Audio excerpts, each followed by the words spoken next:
Hello students, एक बार फिर से मैं स्वागत करता हूं आपका ट्रिपल जे क्लासेस में। और ट्रिपल जे क्लासेस जैसे कि आप लोगों के लिए हमेशा कुछ न कुछ नया लेकर आने की कोशिश करती है। इस बार भी मैंने एक चैप्टर सेलेक्ट किया है फ्लैमिंगो का आपके लिए, और स्पेशली 12th क्लास को डेडिकेटेड है। और वो स्टूडेंट जो बोर्ड एग्जाम की प्रिपरेशन कर रहे हैं, ट्रिपल जे क्लासेस उनको फॉलो कर रहा है, उनको कोशिश कर रहा है कि आप एक अच्छा सा अच्छा प्रिपरेशन आप कर सकें और अच्छा सा स्कोर अपने एग्जाम में आप ला सकें। तो ये दोनों चीज़ों के लिए हमारा काम कर रहा है ये चैनल, और इसलिए मैं एक बार फिर से सब लोगों का वेलकम करता हूं। इस चैनल पे आएं और सभी लोग जल्दी से आ जाएं तैयार होके, और एक बार फिर से एक चैप्टर को लेकर हम लोग डिस्कस करेंगे। तो जितने भी लोग हैं सब लोग रेडी हैं और हम लोग शुरू करते हैं आज का फिर से एक नया चैप्टर। आज जिस चैप्टर को हमने सेलेक्ट किया है उस चैप्टर का नाम है लॉस स्प्रिंग। और लॉस स्प्रिंग की बात करते हैं, ये चैप्टर नंबर 2 है। फ्लैमिंगो की बुक से हम लोग फिर से उठा रहे हैं ये चैप्टर, और लॉस स्प्रिंग के बारे में बात करेंगे। एक्चुअली लॉस स्प्रिंग क्या है, पहले थोड़ा सा टाइटल की बात कर लेते हैं। ये जो टाइटल रखा है इसका, लॉस स्प्रिंग।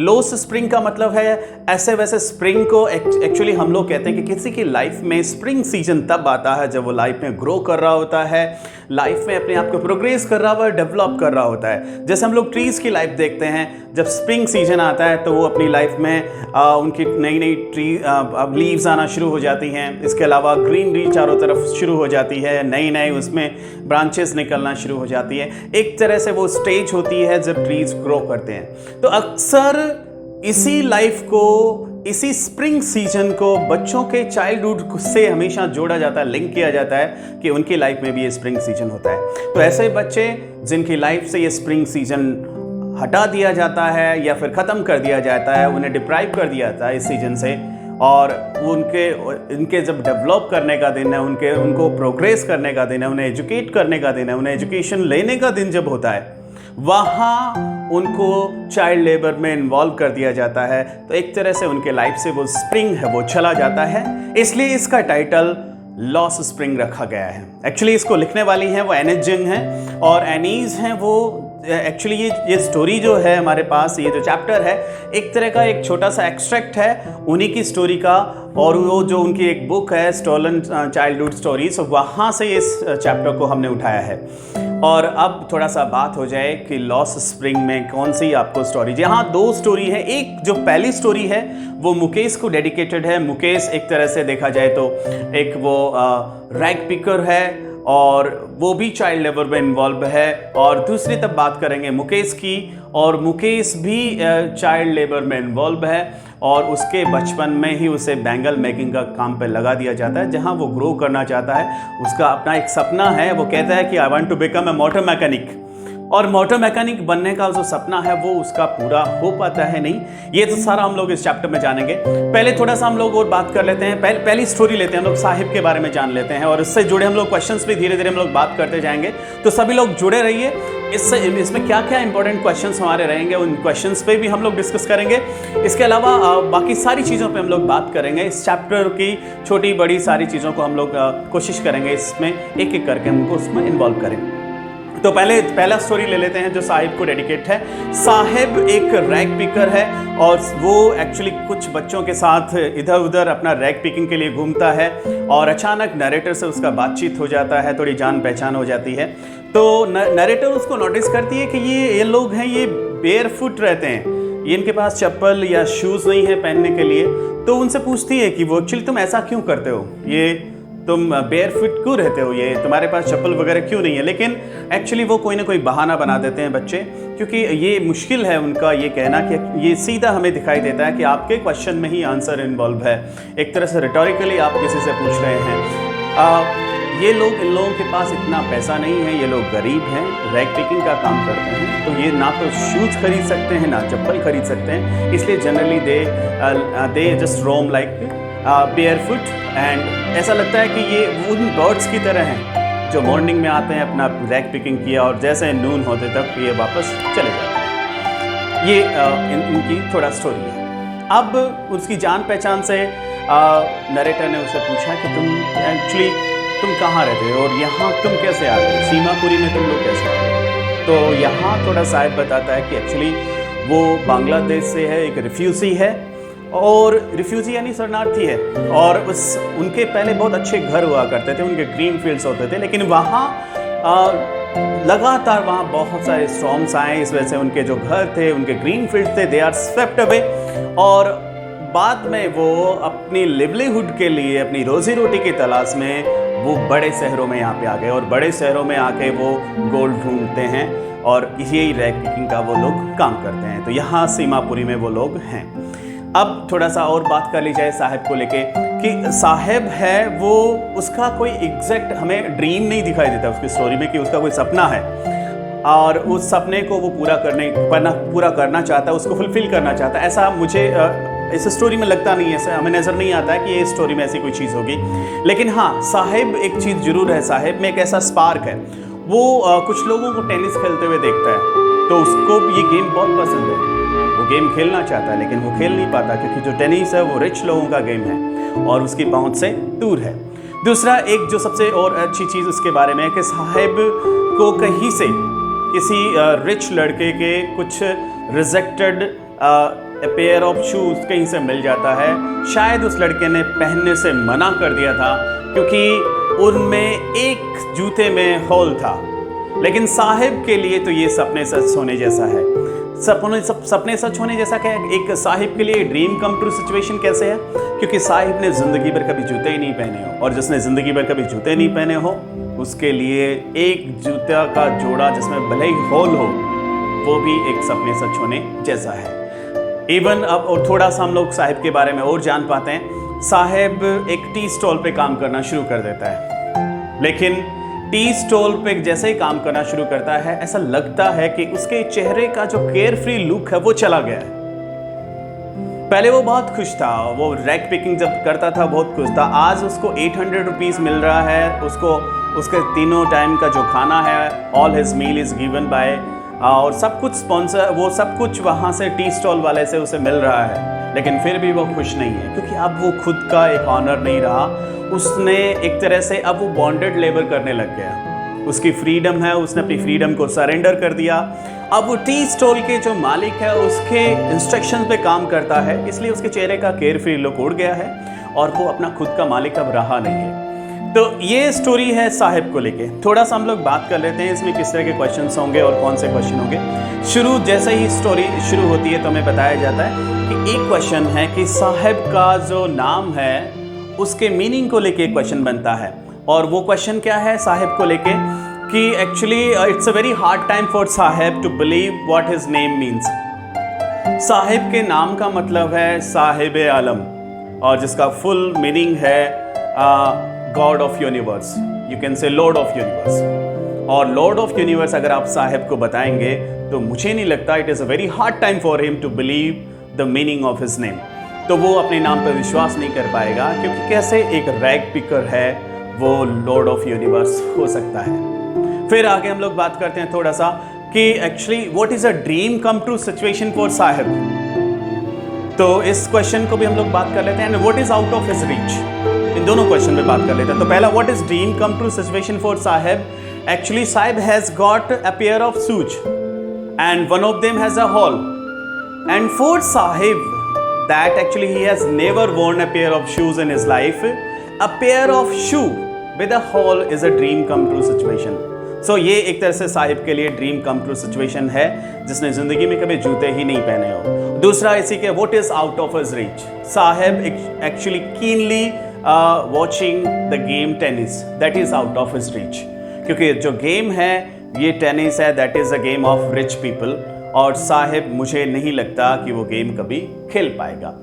इसके अलावा एक और इम्पोर्टेंट क्वेश्चन इसमें बनता है कि साहिब एक टी स्टॉल पे काम करना शुरू कर देता है, उसको लेके एक क्वेश्चन बनता है, और वो क्वेश्चन पे थोड़ा सा बात कर लेते हैं। Why is Sahib not happy on working A tea stall. तो एक ये क्वेश्चन है, रिपीटेडली कई बार एग्जाम्स में इस तरह के क्वेश्चन को पूछ लिया जाता है, तो थोड़ा इस पे हम लोग बात कर लेते हैं। एक्चुअली ये जो क्वेश्चन है ये डील करता है कि Sahib starts working on a tea stall, he has been paid 800 rupees all his meals, but he is not happy because he has lost the carefree look of his face. He has surrendered his freedom to someone. He is doing a bonded labor now. He is working for someone. That's why he has lost the carefree look of his face, and he is not happy on working at tea stall. तो ये आप बता सकते हैं इसके बारे में। तो ये 3-4 क्वेश्चंस हैं जिनको आप अच्छी तरह से देख सकते हैं। एक और जो स्टोरी है, दूसरा स्टोरी है, इसका हम लोग अभी उस पर बात करते हैं। मुकेश को लेकर स्टोरी है और मुकेश को थोड़ा सा बात कर ली जाए। Mukesh is a bangle maker और वो बैंगल मेकर फैमिली से है, लेकिन मुकेश के बारे में जैसा कि इस स्टोरी का टाइटल कहता है, वो हमेशा कहता है, कॉन्फिडेंट होकर कहता है कि I want to become a motor mechanic. लेकिन नरेटर का ऐसा मानना है कि फिरोजाबाद की जो गिवन कंडीशंस हैं और उसमें लगता नहीं उसका सपना पूरा हो पाएगा। ऐसा लगेगा कि उसका सपना है वो बस ऐसा लगेगा that looms like a mirage in the streets of Firozabad. वो कहती है कि इसका सपना है, वो ऐसा ही लगता है कि मुझे फिरोजाबाद की गलियों में भटकता नजर आएगा, शायद ही वो पूरा हो पाए। अब थोड़ी सी जान पहचान हो जाती है उससे नरेटर से, और नरेटर से जान पहचान होने के बाद में फिरोज़ाबाद की क्या कंडीशंस हैं वो हमारे सामने आती हैं। फिरोज़ाबाद एक ऐसा सिटी है जो बैंगल मेकिंग के लिए जाना जाता है। यहाँ इंडिया का सबसे ज़्यादा ग्लास ब्लो किया जाता है। एक तरह से ये ग्लास ब्लोविंग इंडस्ट्री है और यहाँ पे बहुत सारे बच्चे अपनी फैमिलीज़ के साथ चाइल्ड लेबर करते नज़र आते हैं। और नरेटर का ऐसा मानना है चाइल्ड लेबर को रोकने के लिए हालांकि कानून बनाए हुए हैं, लेकिन कानून का स्ट्रिक्टली कोई भी पालन नहीं करता।